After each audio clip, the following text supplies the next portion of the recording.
Hello everyone, and welcome back to Rusty Relics Ranch. Very hot Rusty Relics Ranch. Been running about 102 degrees here every day. It's been hot and dry. So we just finished up the corn harvesting that posted a video on, and so today I hooked up the shredder and disc and shredded down the stalks and lightly disked behind the shredder. So did that with this old Farmall H here.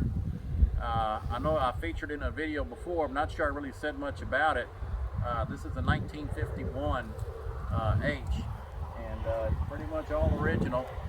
It's probably more rust than paint, but this tractor belonged to a friend of my dad's, and after he passed, it sat in the barn for many years. It actually sat with a full tank of gas, but after about 20 years or so, it turned into kind of like a gummy varnish. So that was probably the hardest part in getting that cleaned up. But other than that, she runs good.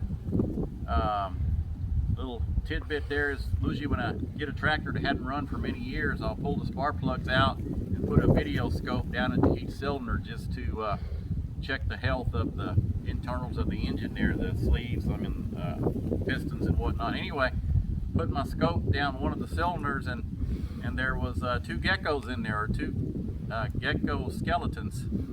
I guess they had come in through an open exhaust valve and just couldn't get back out. So that was quite a surprise to see that on that video. Of course, as soon as I cranked the engine up, it just blew the bones out of the exhaust, but that was kind of funny. But anyway, it's been so dang hot that the aftermarket temperature gauge in this thing finally actually made it up into the cool level. So that's how wonderful those aftermarket gauges are. Anyway, we shredded and disked using a 5-foot Servis, brand Servis shredder, 5 foot. Actually, it's really a cotton stalk shredder. If I can rotate it, yeah, you can see it has double blades, and then there's a stationary blade that goes in between. So that was really meant to shred cotton stalks. But the shredder came from the same place that the H came from, so that worked well. Oh, and let me show you here. I'm actually not using the drawbar to pull that shredder, and the reason being is that the drawbar puts it back probably almost another foot, and that just makes the drive line extend out further. I wanted the drive line as short as possible.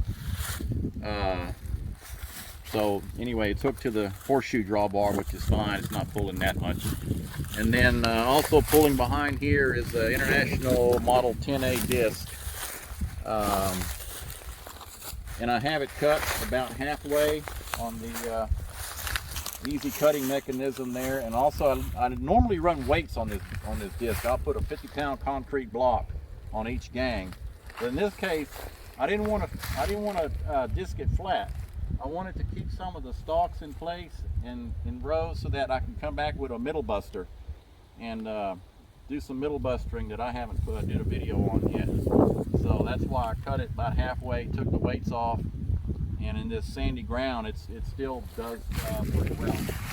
So that'll be the next operation, coming back and hopefully get some rain on it, get some, a little bit of moisture, and then we'll come back and do some middle busting. So that's it.